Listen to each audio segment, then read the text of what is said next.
வணக்கம். செல்வகுமாரின் மாலை வானிலை ஆய்வறிக்கை. அதிகாரப்பூர்வ வானிலை அறிக்கைக்கு இந்திய வானிலை ஆராய்ச்சித்துறை அறிக்கையை பார்க்கவும். 2025 செப்டம்பர் 23 செவ்வாய்க்கிழமை மாலை நிலவர ஆய்வறிக்கை. வங்கக்கடலில் உருவாகி இருக்கக்கூடிய காற்றழுத்த தாழ்வு பகுதி தொடர்ந்து வடக்கு ஒடிசா மேற்கு வங்க பகுதியிலே நீடித்துக் கொண்டிருக்கிறது. கண்டிப்பாக ஒடிசாவின் தெற்கு பகுதிக்கு வந்து ஆந்திர பிரதேச கரையை கடக்கும் ஒரு தாழ்வு மண்டலமாக ஆந்திர பிரதேசம் தெலுங்கானா வழியாக மகாராஷ்டிராவின் மும்பை தலைநகர் பகுதிக்கு விசாகப்பட்டினம் ஹைதராபாத் விஜயவாடாவிற்கெல்லாம் வெள்ளப்பெருக்கு ஏற்படுத்திவிட்டு மும்பைக்கும் வெள்ளப்பெருக்கு ஏற்படுத்திவிட்டு குஜராத்திற்கு போகும். இதில் எந்த மாற்றமும் இல்லை. தென்மேற்கு பருவமழை கேரளாவிலே தொடங்கி தீவிரமாகி இருக்கிறது. மேற்கு தொடர்ச்சி மலையில் அப்பாச்சி கொண்டமத்தில் சாரல் தொடங்கி இருக்கு. நீலகிரி வால்பாறையில் மழைப்பிடிவு தொடங்கி இருக்கு. தமிழ்நாட்டில் வெப்பசலன மழை, அதாவது வடக்கு ஒடிசா பகுதியில் நீடித்துக் கொண்டிருக்கிற காரணத்தினாலே வெப்பசலன மழை தொடர்கிறது. 26ஆம் தேதி தான் இந்த நிகழ்வு ஆந்திர பிரதேச கரையை கடக்கும். அது வரைக்கும் இந்த வெப்பசலன மழைப்பிடிவு தமிழ்நாட்டிலே தொடரும். இன்றைக்கு ராமநாதபுரம் மாவட்டத்திலேயே நல்ல மழைப்பொழிவு கொடுத்திருக்கிறது. ராமநாதபுரம் மாவட்டத்தில் கனமழை பொழிந்திருக்கு. நாளை பட்டியலில் முதலிடத்தை பிடிக்கலாம். அதாவது ஓரளவிற்கு கனமழை பொழிவை கொடுத்திருக்கிற ராமநாதபுரம் மாவட்டம். இப்போ அடுத்து பார்த்தீங்கன்னா துவரங்குறிச்சி திருச்சி மாவட்ட தெற்கு பகுதி மதுரை மாவட்ட எல்லையோர பகுதி துவரங்குறிச்சியில் மழை பொழிவு தொடங்கி இருக்கு. ஏற்கனவே துவரங்குறிச்சிக்கு மேற்கே உருவான மழை, அதாவது அய்யலூர் விஎஸ்கே வலசை பகுதியில் உருவான மழை தான் தற்பொழுது துவரங்குறிச்சிக்கு வந்திருக்கு. அந்த துவரங்குறிச்சிக்கு வருவதற்கு முன்பு அந்த அய்யலூருக்கும் துவரங்குறிச்சிக்கும் இடைப்பட்ட பகுதிக்கு கனமழை பொழிவு கொடுத்து விட்டு தான் வந்திருக்கு. இப்போ இந்த மழைப்பொழிவு நேரடியாக இது துவரங்குறிச்சி வழியாக புதுக்கோட்டை மாவட்டம் சிவகங்கை மாவட்ட எல்லை பகுதியை நோக்கி நகரும் என்று எதிர்பார்க்கப்படுகிறது. அதாவது காரையூர், பொன்னமராவதி, அப்படியே பார்த்தீங்கன்னா புதுக்கோட்டை, திருமயம், அரிமளம், ஆலங்குடி, இந்த கீரமங்கலம் இந்த பகுதியை நோக்கி இந்த மழைப்பிடிவு தீவிரமடையும் என்று எதிர்பார்க்கப்படுகிறது. ராமநாதபுரத்தில் தொடங்கிய மழை தொடர்ந்து கொண்டு தான் இருக்குது. ஏற்கனவே காரைக்குடியை ஒட்டி மழை தான். அதே போல் ராமநாதபுரம் மாவட்டம் பரமக்குடி, ராமநாதபுரம் எல்லாம் நல்ல மழை பொழிந்து கொண்டிருக்கிறது. இன்னமும் தொடர்கிறது அந்த மழைப்பிடிவு. அது இல்லாமல் வடவுள் மாவட்ட பகுதிகளிலையும் ஆங்காங்கே மழை, ஈரோடு மாவட்டத்திலையும் தொடங்கியிருக்கு, ஆங்காங்கே தொடங்கியிருக்கு, வடகடலோரம் தொடங்கியிருக்கு. இன்றைக்கு வரக்கூடிய மணி நேரங்கள் எப்படி இருக்குன்னு பார்க்குறோம். 26ஆம் தேதி வரை மழை இருக்கு, அதில் எந்த மாற்றமும் இல்லை. ஒதுக்கினாலும் நள்ளிரவோ அதிகாலையோ வரும். இன்றைக்கு ஒதுக்கினால் நாளை 24ஆம் தேதி, மறுதினம் 25ஆம் தேதி, 26ஆம் தேதி 3 நாளும் நல்ல மழை இருக்கு. இன்றைக்கு எங்கெல்லாம் மழை எதிர்பார்க்கப்படுகிறதுனா டெல்டாவிற்கும் எதிர்பார்க்கப்படுகிறது. இப்போ இந்த பொன்னமராவதி பகுதியில் துவரங்குறிச்சி பகுதி வழியாக பொன்னமராவதி வழியாக வரக்கூடிய மழை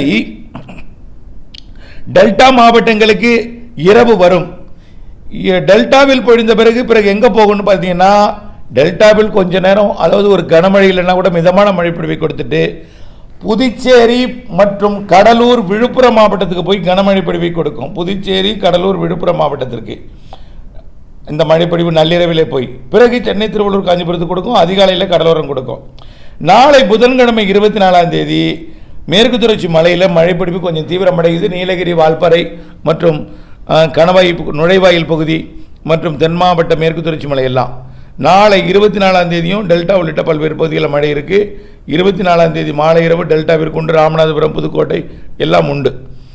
25ஆம் தேதி இன்னும் கொஞ்சம் கூடுதல் பரப்பில் கொடுக்கும். 25ஆம் தேதியும் டெல்டாவிற்கு உண்டு. வடகடலோரம் உண்டு, வடவுள் மாவட்டங்கள் உண்டு, எல்லா மாவட்டங்களுக்கும் உண்டு. இந்த தென் மாவட்டங்களுக்கு தவிர, தென் மாவட்டம்னா விருதுநகருக்கு தெற்கே தவிர, ராமநாதபுரத்துக்கு தெற்கே தவிர. அதனால தென் மாவட்டத்தில் கன்னியாகுமரி, திருநெல்வேலி மேற்கு தொடர்ச்சி மலையில் இருக்கும். விருதுநகர் மேற்கு ஓரம் இருக்கும் மலையில். அதே போல் தேனி மாவட்டம் இருக்கும். மதுரை மாவட்டத்திலிருந்து விருதுநகர் மாவட்ட கிழக்கு பகுதி, சிவகங்கை, புதுக்கோட்டை, ராமநாதபுரம் மற்றும் மதுரையிலிருந்து வடக்கு திண்டுக்கல் மாவட்ட கிழக்கு பகுதி இங்கெல்லாம் மழை இருக்கும். பாலக்காட்டு கணவாயில் நுழைவாயில் இருக்கும், அப்பாச்சி கொண்டபதி முக்கோணம் வரைக்கும்.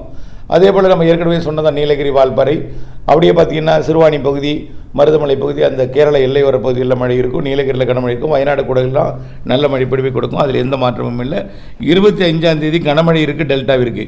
டெல்டா மட்டும் இல்லைங்க, அரியலூர், பெரம்பலூர், தஞ்சாவூர், திருவாரூர், நாகப்பட்டினம், மயிலாடுதுறை, காரைக்கால், புதுக்கோட்டை, திருச்சி மற்றும் அரியலூர், பெரம்பலூர், வடக்கே பற்றி நாமக்கல், சேலம், கிருஷ்ணகிரி, தருமபுரி, திருப்பத்தூர், வேலூர், ராணிப்பேட்டை, திருவண்ணாமலை, கள்ளக்குறிச்சி, விழுப்புரம், புதுச்சேரி, சென்னை, திருவள்ளூர், காஞ்சிபுரம், செங்கல்பட்டு இத்தனை மாவட்டங்களுக்கு உண்டு. 25ஆம் தேதி 26ஆம் தேதியும் மழை உண்டுங்க.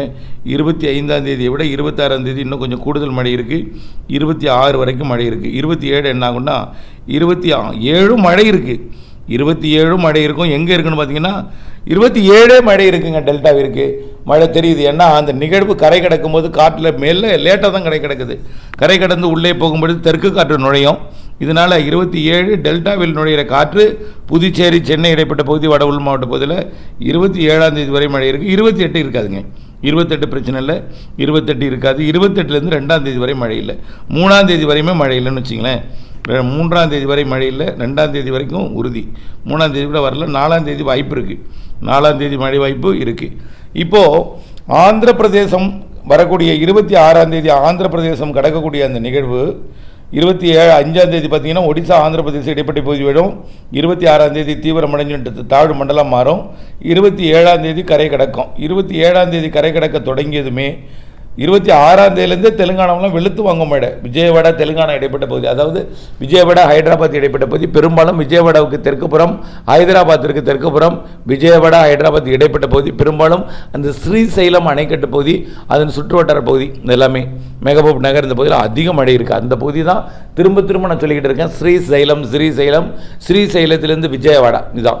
ஏன் சார் இது சொல்கிறீங்க அப்படின்னா, தமிழக விவசாயிகள் ஆந்திர பிரதேச மழையை எதிர்பார்த்துருக்காங்க. தமிழக விவசாயிகள் ஆந்திராவிலும் இருக்காங்க. தமிழக விவசாயிகள் அங்கே இருக்கக்கூடிய மழைப்பொழிவை பொறுத்து உற்பத்தி எப்படி இருக்கும் இதெல்லாம் கூட எதிர்பார்த்து காத்திருக்காங்க. ஆந்திர பிரதேச மழைப்பொழிவு கொஞ்சம் பாதிக்கும் மழைப்பொழிவாக தான் இந்த மழைப்பொழிவு தெரிகிறது. ஆந்திர பிரதேசத்தில் விஜயவாடாலேருந்து விசாகப்பட்டினம் தாண்டி ஸ்ரீகாக்குளம், விஜயநகரம் வரைக்கும் ஒட்டுமொத்த தெலுங்கானாவுக்கு நிறைய மழை. ஆந்திர பிரதேசத்தோட ஸ்ரீசைலம் சுற்றுவட்டாரம் அந்த மாவட்டங்கள் தான் அதிக மழை. ஸ்ரீசைலம் அணைக்கட்டு பகுதியிலேருந்து விஜயவாடா வரைக்கும் ரொம்ப அதிகமான மழை இருக்குது. அப்படியே மும்பைக்கு போயும் பாதிக்கிற மழைப்பொழிவு கொடுக்குது. இந்த பகுதி எல்லாமே வெங்காய உற்பத்தி செய்யக்கூடிய பகுதி, தக்காளி உற்பத்தி செய்யக்கூடிய பகுதி, நெல் உற்பத்தி செய்யக்கூடிய பகுதிகளாகும். அடுத்தபடியாக பார்த்தீங்கன்னா தமிழ்நாட்டில் இந்த 26ஆம் தேதி 27ஆம் தேதி வரை மழை இருக்குது. 27ஆம் தேதி வடகடலோரம்னு ஏற்கனவே சொல்லியிருக்கோம். 28லேருந்து 2ஆம் தேதி வரை மழை இல்லை. அந்த நாளில் அறுவடை செய்யலாம், பதட்டப்பட வேண்டாம். இப்போ சில பேர் நேற்றைக்கு முந்தினம்லாம் அறுவடை பண்ணாங்க. சில இடத்துல ஒதுக்குனுச்சு, அவங்களுக்கு அதிர்ஷ்டம். சில இடங்களில் வைக்கோல் மட்டும் போயிடுச்சு. நாளைக்கு அந்த மழை இருக்குங்க. நாளைக்கு கூட ஒதுக்குனால் கூட 25, 26 கண்டிப்பாக மழை இருக்குது. பரவலான மழை இருக்குது.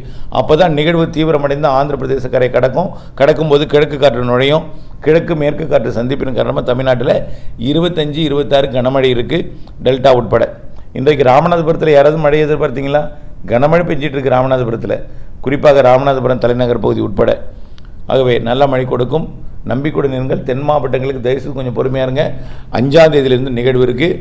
7ஆம் தேதி 8ஆம் தேதி வாக்கில் இன்னும் கொஞ்சம் கூடுதல் மழை. 10ஆம் தேதியிலேருந்து தீவிர மழை ஆந்திர பிரதேசம் வரக்கூடிய நிகழ்வு இதெல்லாம் இருக்கிறது. தொடர்ந்து இணைந்திருங்க. தயவுசெய்து குழப்பிக்கொள்ள வேண்டாம். கொஞ்சம் பொறுமையாக இருக்கணும். தென் மாவட்டங்களுக்கும் அந்த காற்று பகுதி தாராபுரம் மற்றும் அதன் சுற்றுவட்டார பகுதிகள் பழனி, தாராபுரம் மற்றும் அந்த குண்டடம், பல்லடம், காங்கேயம், அதே போல் நெகமத்திலேருந்து அரவக்குறிச்சி வரைக்கும் இடைப்பட்ட பகுதி, உப்பார் அணைக்கட்டு பகுதி எல்லாமே கால் பண்ணிகிட்டே இருக்கீங்க. நான் உங்களுக்கு எப்படி சமாதானம் சொல்கிறேன்னு தெரியல. தயவுசு கொஞ்சம் பொறுமையாக இருக்க வேண்டியது தான் என்னால் சொல்ல முடியும். வேறு எந்த சமாதானம் சொல்ல முடியாது. தயவுசெய்து சொல்கிறேன், 5ஆம் தேதிக்கு மேலே தான் அந்த இடத்துக்கு மழை. தென்மேற்கு புறமழை தீவிரமாக இருக்கிறதுனால அங்கே தான் மழை பெய்யும். மேற்கே வெப்பசலன மழை கிழக்கே தான் கொடுக்கும்.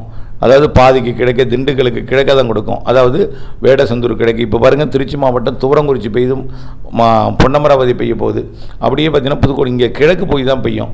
அதே போல் காற்று மறைக்கக்கூடிய பகுதியில் பெய்யும். நீலகிரி மாவட்டத்துக்கு கிழக்கினுடைய ஈரோட்டிலேருந்து வங்கக்கடலோரம் வரைக்கும் பெய்யும். தினசரி டெல்டாவிற்கு வடக்கே உள்ள பகுதி எல்லாமே நல்ல மழை பொழிவை கொடுக்கும். அந்த இடத்திற்கு 5ஆம் தேதி போனால் நாம் மழை பெய்யும்னு சொன்னோம். ஒரு குறிப்பிட்ட குறைவான பரப்பில் தான் மழை ஒதுக்கி இருக்குது. அது எங்கன்னு பார்த்தீங்கன்னா தமிழ்நாட்டிலேயே இந்த தாராபுரத்திற்கும் திருச்சி மாவட்டத்தோட எல்லை வரைக்கும், அந்த மணப்பாறை வரைக்கும் இந்த இடைப்பட்ட பகுதி. அதே போல் தென் மாவட்டங்களில் தூத்துக்குடி மற்றும் திருநெல்வேலி, தென்காசி மாவட்டத்தோட விருதுநகர் மாவட்டத்தில் ஒரு சில இடங்கள் மழை பொழிவு தான். தமிழ்நாட்டிலே ஒரு 20%, 15% தான் மழை ஒதுக்கி இருக்குப்பா. எல்லா இடமும் நல்ல மழைப்பொழிவு, போதும்னு மழைப்பொழிவு வட மாவட்டங்களுக்கு. ஆகவே பெய்திருக்கு. தயவுசெய்து அந்த 15-20% மாவட்டங்கள் பகுதியில் இருக்கக்கூடியவங்க கொஞ்சம் பொறுத்துக்குங்க. மழை இருக்குது, கண்டிப்பாக இருக்குது. நம்பிக்கை நான் ஊட்டுறதுக்கு திரும்ப சொல்லிக்கிட்டே இருக்கேன். என்ன உங்களுடைய நன்மைக்காக தான் திரும்ப திரும்ப திரும்ப திரும்ப சொல்லிகிட்டே இருக்கேன். மழை இருக்குது, நம்பிக்கையுடன் இருங்கள். அக்டோபர் 5க்கு மேலே அது அந்த இடத்துல உடனடியாக பெஞ்சிடாது. 8ஆம் தேதிக்கு மேலே வரக்கூடிய நிகழ்வு கண்டிப்பாக பெய்யும். காற்று திசை மாறும்பொழுது வடகிழக்கு பருவமழை தொடங்குவதற்கு முன் உருவாகக்கூடிய அந்த இறுதிக்கட்ட தென்மேற்கு பருவமழை நிகழ்வு வலுவான மழைப்பொழிவை காற்று பகுதிக்கு கொடுக்கும். தயவுசெய்து பொறுமையாக இருங்க. நன்றி. இணைப்பு தொடர்ந்து, அதாவது 27ஆம் தேதி வரை மழை இருக்குது. அது மேலே மீண்டும் ஒரு முறை சொல்லிக்கிறேன். 28லேருந்து அறுவடை செய்யலாம். 2ஆம் தேதி வரை அறுவடை செய்யலாம். 27 வரை மாலை இரவு மழை இருக்குது. தொடர்ந்து இணைந்திருங்கள் அப்டேட்ஸுடன். நன்றி.